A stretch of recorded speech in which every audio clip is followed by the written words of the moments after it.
911 emergency, Greenville. Somebody's got shot down here. What street is this? You're where? Jenkins. At Jenkins Street. Every story has an ending. But as the case of 14-year-old Alfonso Brown developed, I just remember, like, at that moment, like, my whole life, like, just changed because I lost a part of me, somebody that was really close to me. his ending remained very much unfinished. Well, you know that the last steps that you and I just took were the last steps of someone's life. And, you know that this area, so maybe some of these people know what happened that night, and they hold some of these secrets. The 911 call came in just after 12:30 in the morning on Easter Sunday, April 19, 1992. Okay, where is he? He in the street. On Jenkins Street? Uh-huh. He was like always smiling, high energy. He was just really humble. He never like would be in fights or anything like that. He was just a fun, outgoing person. Cassandra Brown's baby brother, Alfonso Ace Brown, died before she got to the hospital. I remember just crying and saying, "No, not my baby," because we were like really close. That was like my heart, you know. We had the best friendship. A relationship shattered by bullets. Nearly 27 years later, Greenville Police Detective Russell Irvin is bringing a new set of eyes to the case. The shooter was standing probably in this area. In the group, Alfonso and his friends were walking that direction down Jenkins Street. Detective Irvin took us back to the scene, the landscape a little different than in '92. There was a cafe here, a big building that kind of stretched the length of Horton Street. Irvin stood near the corner of Horton and Jenkins Streets, where evidence shows the shooter stood. As you can see in this crime scene photo, a bullet struck this home, and at least one other hit Alfonso. Once the shots were fired, the group ran in this direction and ultimately ended up here at this house at 705 Jenkins Street. And that's where Alfonso's body was found? That's where he was found, yes. More pictures from that morning show people gathered around, yet no one named his shooter. Physical evidence-wise, we're very limited. That's why the testimonial evidence is so important in this case. Do you think that Alfonso was the actual target? We don't know that. There have been theories through the years. Some indicates that he was, some indicates that it was a case of mistaken identity, that the shooter or shooters did not realize who they were shooting at. Detectives say 3 people were walking with Alfonso when he got shot. We tried to track them down, but never got in touch with them. Have you talked to those people since his death? No, I used to be angry and I used to be mad. But she and Detective Irvin are hopeful that time has changed their hearts too. Now they have families of their own, their parents, themselves. So, like I said before, put yourself in that position. What if someone took your child's life? How would you feel? Wouldn't you want someone to come forward? Carrying a secret like this is quite a burden. We want to get closure not only for the Brown family, but for everybody who is involved in this case. Closure for Alfonso too, whose family has been waiting nearly 30 years. I think he would have a good life. He was smart. He was loving. I think he would probably have, a family of his own right now. But more than anything, Cassandra continues to dream of the day her brother's story gets the ending it deserves. Just find it in your heart to come forward, Put yourself in our shoes and, see how you would feel or how your family would feel to go this long with the unsolved mystery, and just come forward and, so we can stop crying. In Greenville, Ashley Minnelli, Fox Carolina News. It's an air base at sea.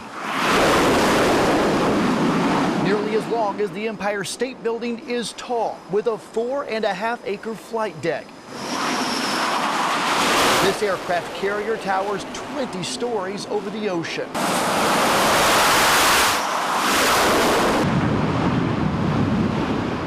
Welcome aboard the USS George H.W. Bush. Thousands of sailors from across the country call this ship home, including one sailor from the upstate. It was Hannah Campbell, but here I'm Seaman Campbell. I went to Malden High School. A Malden maverick who decided to commit to something other than herself. She signed up to serve, honor, and protect her country. It's exciting, to be honest. Fresh out of boot camp, I've been on this ship for about 2 weeks. Seaman Campbell is still getting adjusted to life at sea. You gotta get used to that kind of stuff, first of all. Remember, this is an aircraft carrier. Fighter jets taking off and landing at all hours of the day and night. You do gotta get used to sleeping on a ship. Working as well. It's just longer working hours when you're out at sea. When you think of the Navy, this is the first thing most people think about.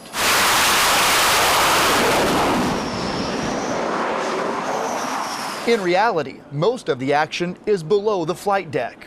We do have to clean, do some hard work. This was the ship's first full day at sea. While at the pier in Norfolk, Virginia, these lines hold the carrier in place. Well, when it's time to head out to sea, So we basically have to wait here for like 6 hours to wait to go underway. Literally just pull the lines. then the lines are secured inside several of these stations across the ship. Did you want to hold the line? Seaman Campbell was quick to put me to work. Once I got the gist of it, we moved on. There is no detail overlooked on these carriers. Keep in mind, this is Seaman Campbell's first full day at sea, so we're both kind of learning the ropes. See this whole little area you got right here? Yeah. So I'm gonna dump some of this on here. All right. Oh, you're gonna take this, and it's all or nothing. So it's either gonna be really fast or not at all, right? All right. It didn't take long. Do you want to try it? From pulling the lines to keeping the brass shine, we made our way to the bridge of the ship. When not below deck, Seaman Campbell keeps watch at the helm. So if you see like the turn rate going left. This is all new to the 19-year-old Greenville native, fresh out of boot camp. Oh, wait. For watch in general, hey, you're good. A few minutes at the helm, Oh.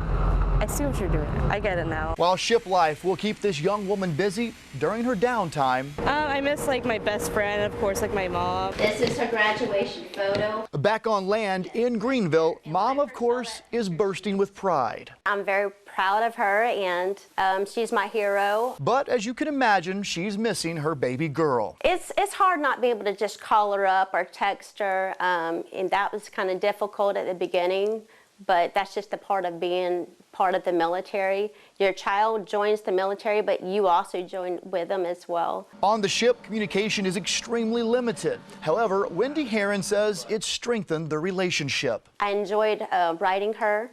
You actually kind of get closer to your children that way, because they're writing you their deepest thoughts, and you're doing exactly the same thing back to them. As for Seaman Campbell I'm still young. and her future, I don't know yet. We'll see where it takes me. one thing is for sure. She doesn't have to wonder if she's making any difference, because she is. And, you know, she's now a U.S. sailor. By the way, Seaman Campbell, your mom wanted to make sure you know. Well, Hannah, you already know how proud we are, especially your mom. I love you so much. I do miss you a lot. I wish we can talk more often. But every day I wake up and I'm just so excited that you're there with them, you're protected, you're having this great adventure. And I'm just so excited for you, and I cannot wait for us to see you again. There is still a lot of cleanup that needs to be done, especially here on Robinson Bridge Road in Liberty. This is after that EF2 tornado touchdown over the weekend. You can see a lot of trees behind me. The cleanup process already starting with them cutting them into pieces. But I mean, look at this, even a mailbox all the way over here. Neighbors saying, though, that's okay. We can clean all of that up. We're just happy that no one was hurt. The long and tedious process starts now. I love to get my house straightened out. But the memories of Sunday night aren't leaving with the debris. It happened just in seconds. And I thought you need to get in there and get against the wall and try to take care of yourself. The National Weather Service says an EF2 tornado took a 3-mile pass through Pickens County over the weekend. You can hear it going round you, going over the house and everything, and it just pushing you around in the house. And you can feel the house shaking out and back. But CB Gaines is just lucky to have something to clean up, unlike his neighbors. It's gone. The storm took it. This is what's left. This family had 7 people inside what used to be a home when the tornado hit. Well, I was in the living room right back there when it started, and we all run to the back door over here and got down in the hallway, and that's where we got to safety. Then when everything calmed down a little bit, we all run to the bridge. With her 2 kids next to her. Everybody got down. My one son, he kept trying to get up. My dad helped me get him down. Michelle prayed they'd make it through. They're okay. They're very scared, but they're safe. We just need prayers, that's all. They're not sure what's next, but they know they'll be okay because they have each other. In Liberty, Alexa Rodriguez, Fox Carolina News.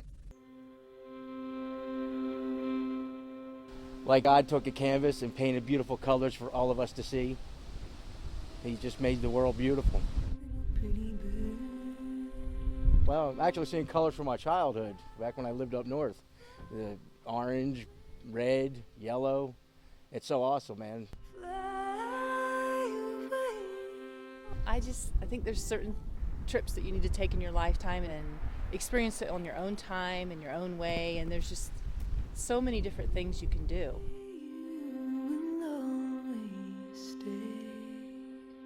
It's just beautiful, and every time you come, it just takes your breath away. You see something new. Even though we've been to Mount Mitchell, I couldn't tell you how many times, and the caverns and different places. Each time it's a new experience. The yellows will pop when you're driving through when it's still dark, but the sun's just starting to come through, and it like lights them up in the trees. It's really beautiful. It's so different than anything you normally see. It's just inspiring to see it, and then to try to photograph it and capture that so that other people can see what you've seen, and hopefully that you're able to capture the spirit of what it is you're photographing. Everybody should be up here. I mean, this is a great part of America right here.